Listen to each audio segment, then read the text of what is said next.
UGC act जो काला कानून स्वर्णों के खिलाफ में, हमारे छात्र छात्राओं के खिलाफ में यह जो कानून काला कानून लाया है, इसको वापस करने के लिए लड़ाई हम लोग लड़ने के लिए निरंतर जारी रहेगा। वापस लो। नवादा में यूजीसी नियम के खिलाफ गुस्सा, खून बहाने की धमकी। नवादा में सड़कों पर गुस्सा, मोदी सरकार पर सवाल। बिहार के नवादा जिले में विश्वविद्यालय अनुदान आयोग यूजीसी द्वारा 2026 में लागू किए गए उच्च शिक्षण संस्थानों में समानता को बढ़ावा देने के नियम के खिलाफ स्थानीय स्तर पर जबरदस्त आक्रोश है। विशेषकर स्वर्ण जाति के लोगों में यह नियम काला कानून के रूप में देखा जा रहा है।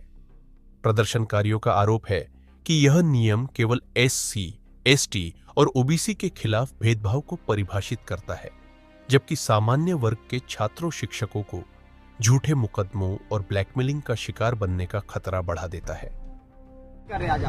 यूजीसी वापस लो, काला कानून है, स्टूडेंट के लिए काला कानून है। जो अच्छे स्टूडेंट, जो हम लोग का स्टूडेंट जो यहाँ पढ़ करके विदेश में भी काम कर रहे हैं, उसके लिए भी काला कानून है। छोटा बच्चा के लिए भी काला कानून है। कहीं भी जाएगा पढ़ने के लिए उसको बहुत तंग करेगा। इसलिए यूजीसी वापस लेने के लिए हम लोग आंदोलन करेंगे और पूरे देश में आंदोलन जारी रहेगा। जब तक यूजीसी वापस नहीं लेगा तो सत्ता से बेदखल कर देंगे। हम लोग वोट देते हैं कि पूरे हिंदुस्तान में सभी को एक सम्मान मिलना चाहिए और उस सम्मान नहीं मिल करके आप बंटवारा कर रहे हैं। जब देश के आजादी के लिए पूरे देश एकत्रित होकर के सभी वर्गों को लोग मिल करके ने देश की आजादी के लिए लड़ाई लड़ा, आज वही स्वर्णों को विखंडित कर रहे हैं, बांट रहे हैं। स्टूडेंट क्या बिगाड़ा है?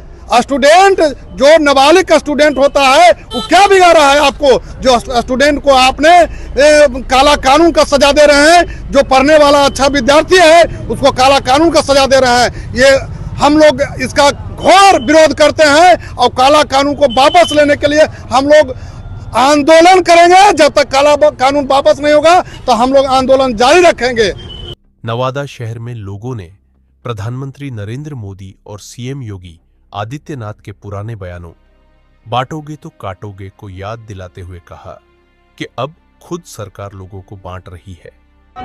मेरा मांग यही है सरकार से कि यूजीसी कानून जो आया है कि बिल वापस होना चाहिए, क्योंकि इसमें छात्र का विरोध होना चाहिए, क्योंकि छात्र के हित में ये कानून नहीं है। और हम इस चीज को वापस लेने के लिए जन आंदोलन करेंगे, मोर्चा भी खोलेंगे और हम लोग रैली भी निकालेंगे। इसका 30 तारीख को रैली निकालेंगे और पूरे बिहार में, पूरे भारत में चक्का जाम करेंगे।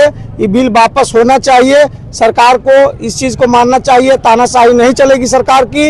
हम कम हैं लेकिन कमजोर नहीं। समय आने पर किसी भी सरकार को उसका औकात दिखाने का काम कर सकते हैं। स्थानीय युवाओं ने बातचीत में दावा किया कि यह नियम स्वर्ण समाज को टारगेट कर रहा है, जिससे पढ़ाई में तेज छात्र प्रताड़ित होंगे और आत्महत्या जैसी घटनाएं बढ़ सकती है। 30 जनवरी को बड़ा आंदोलन और भारत बंद की चेतावनी प्रदर्शनकारियों ने खुलेआम धमकी दी है। मांग करते हैं कि भारतीय जनता पार्टी के द्वारा, सरकार के द्वारा जो ये काला कानून लाया गया है, ये समानता के अधिकार के विरुद्ध है और सभी छात्र छात्राओं को, पढ़ने वालों को शिक्षण संस्थान में अभी से ही जब असमानता की बात सिखाई जाएगी तो उनका भविष्य क्या होगा? क्या कहीं ऐसा है हमारे भारत के किस कानून में लिखा हुआ है, संविधान में है कि एक व्यक्ति को 1 वोट मिलता है तो क्या ओबीसी का 2 वोट गिना जाता है और जो हरिजन है उसको 5 वोट माना जाता है? सब तो 1 वोट जब देते हैं और उससे जब सरकार चुनी जाती है तो ये ऐसा कानून क्यों लाया जा रहा है जिसमें हमारे छात्र छात्राओं को मतलब किनारे किया जाता है, हर चीज में प्रताड़ित किया जाता है कानून ला करके?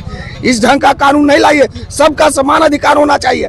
आप समानता की बात करते हैं परंतु कार्य वैसा करते हैं जिससे कि हम लोगों को विरोध करने का मौका देते हैं और विरोध करते रहेंगे जब तक ये कानून आप वापस नहीं लेते। लोग का मांग सर यही है कि इसको जैसे भी हो मोदी जी इस पर वापस लीजिए। इसमें डटने की जरूरत नहीं है। अगर आप इस बिल पर डटिएगा तो अगला चुनाव में आप घटिएगा। एकदम साफ है निर्देश है सभी को। आप स्टूडेंट का कोई जात नहीं होता है, उस सिर्फ स्टूडेंट है। सबको एक तराजू से तौलिए, सबके लिए कानून एक रहने दीजिए। अगर बनाए हैं तो उसमें स्वर्णों को भी, जो भी है छूटा हुआ, सबको साथ कीजिए। समझ गए ना। कोई क्या करेंगे? आगे हम लोग तो चक्का जाम करेंगे, आंदोलन करेंगे, सब चीज़ करेंगे, पर अगर वापस नहीं लिया गया तो